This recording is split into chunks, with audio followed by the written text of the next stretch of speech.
ओम शांति। आज की मुरली का सार। मीठे बच्चे, अपने स्वीट बाप को याद करो तो तुम सतो प्रधान देवता बन जाएंगे।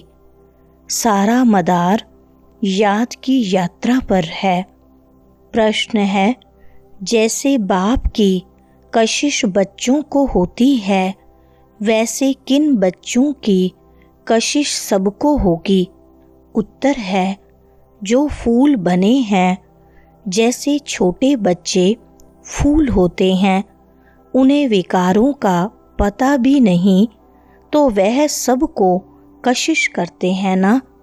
ऐसे तुम बच्चे भी जब फूल अर्थात पवित्र बन जाएंगे तो सबको कशिश होगी। तुम्हारे में विकारों का कोई भी कांटा नहीं होना चाहिए।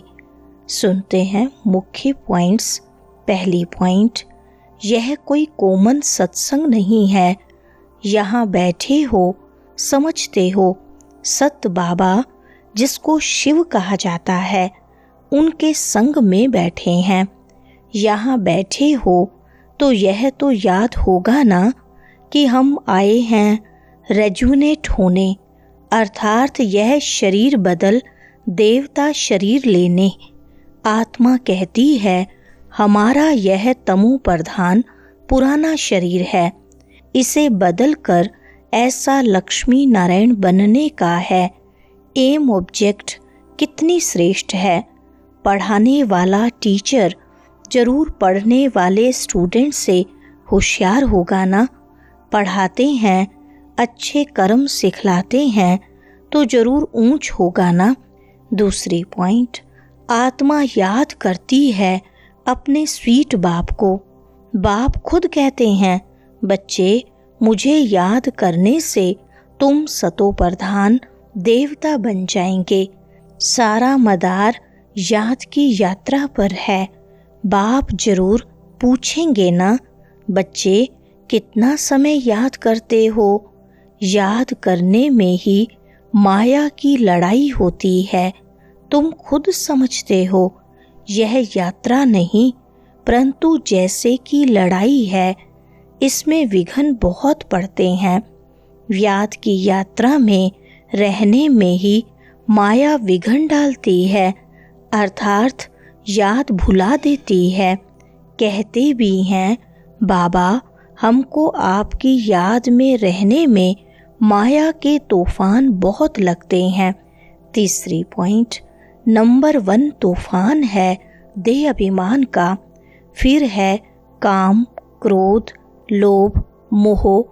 आज काम का तूफान, कल क्रोध का तूफान, लोभ का तूफान आया। आज हमारी अवस्था अच्छी रही, कोई भी तूफान नहीं आया। याद की यात्रा में सारा दिन रहे, बड़ी खुशी थी। बाबा को बहुत याद किया। याद में प्रेम के आंसू बहते रहते हैं। बाप की याद में रहने से तुम मीठे बन जाएंगे। चौथी पॉइंट, तुम बच्चे यह भी समझते हो कि हम माया से हार खाते खाते कहाँ तक आकर पहुँचे हैं। बच्चे हिसाब निकालते हैं, कल्प में कितने मास कितने दिन हैं। बुद्धि में आता है ना।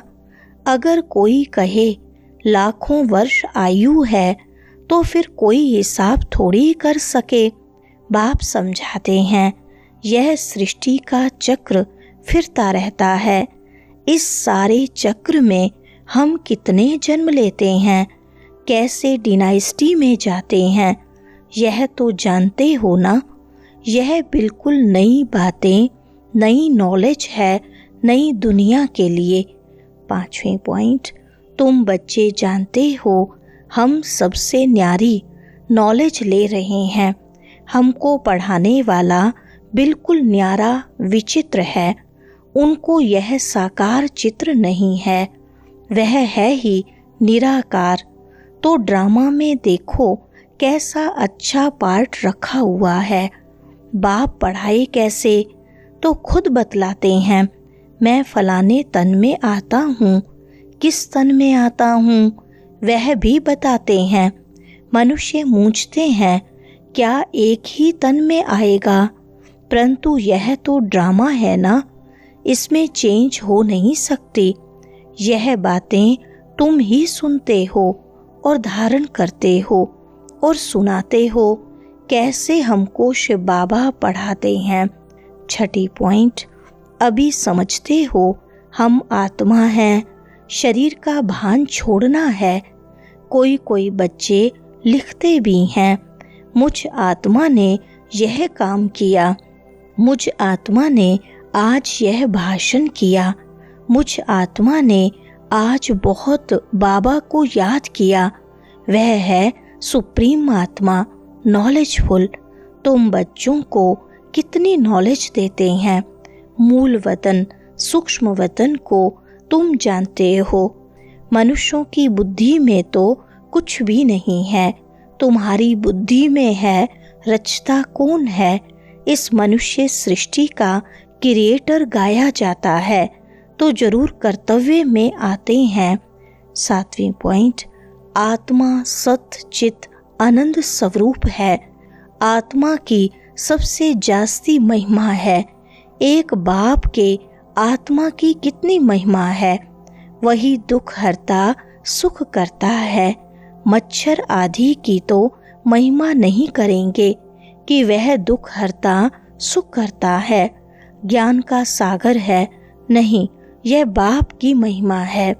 तुम भी हर एक खुद दुख हरता सुख करता हो, क्योंकि उस बाप के बच्चे हो ना, जो सबका दुख हर कर और सुख देते हैं, सो भी आधा कल्प के लिए।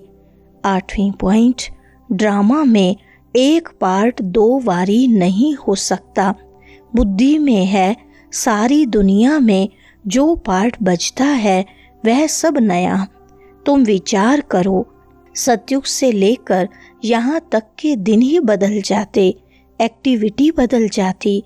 5000 वर्ष की पूरी एक्टिविटी का रिकॉर्ड आत्मा में भरा हुआ है, वह बदल नहीं सकता। हर आत्मा में अपना पार्ट भरा हुआ है। यह एक बात भी कोई समझ नहीं सकते। अभी आदि मध्य अंत को तुम जानते हो। यह स्कूल है ना। 9वीं पॉइंट, तुम पहले नंबर में यह थे, फिर तुम नीचे उतरते उतरते अब क्या बन गए हो। दुनिया को तो देखो क्या बन गई है। कितने ढेर मनुष्य हैं। इन लक्ष्मी नारायण की राजधानी का विचार करो, क्या होगा। यह जहाँ रहते होंगे कैसे हीरे जवाहरातों के महल होंगे। बुद्धि में आता है अभी हम स्वर्गवासी बन रहे हैं, वहाँ हम अपने मकान आदि बनाएंगे। ऐसे नहीं कि नीचे से द्वारिका निकल आएगी जैसे शास्त्रों में दिखाया है। 10वीं पॉइंट, बहुत बच्चे हैं जो और धर्मों में कन्वर्ट हो गए हैं, वह फिर निकल कर अपने असली धर्म में आ जाएंगे। जो देवी देवता धर्म छोड़ दूसरे धर्म में गए हैं, वह सब पत्ते लौट कर आ जाएंगे अपनी जगह पर। तुम बच्चे जानते हो अभी हमको कौन पढ़ाते हैं? बाप पढ़ाते हैं। श्री कृष्ण तो देहधारी है, इनको दादा कहेंगे। आत्मा तो एक छोटा सा सितारा है। इतनी सब नॉलेज छोटे सितारे में है। सितारे को पार बजाने के लिए अंग भी चाहिए। सितारों की दुनिया ही अलग है। वरदान है अपने अनादि आदि स्वरूप की स्मृति से निर्बंधन बनने और बनाने वाले मर्जीवा भव। विस्तार है, जैसे बाप लोन लेता है बंधन में नहीं आता, ऐसे आप मर्जीवा जन्म वाले बच्चे शरीर के संस्कारों के स्वभाव के बंधनों से मुक्त बनो।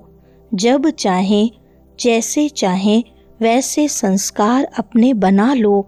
जैसे बाप निर्बंधन है ऐसे निर्बंधन बनो। मूल वतन की स्थिति में स्थित होकर फिर नीचे आओ, अपने अनादि आदि स्वरूप की स्मृति में रहो। अवतरित हुई आत्मा समझकर कर्म करो तो और भी आपको फॉलो करेंगे।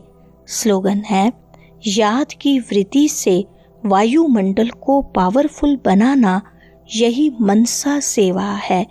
अच्छा, ओम शांति।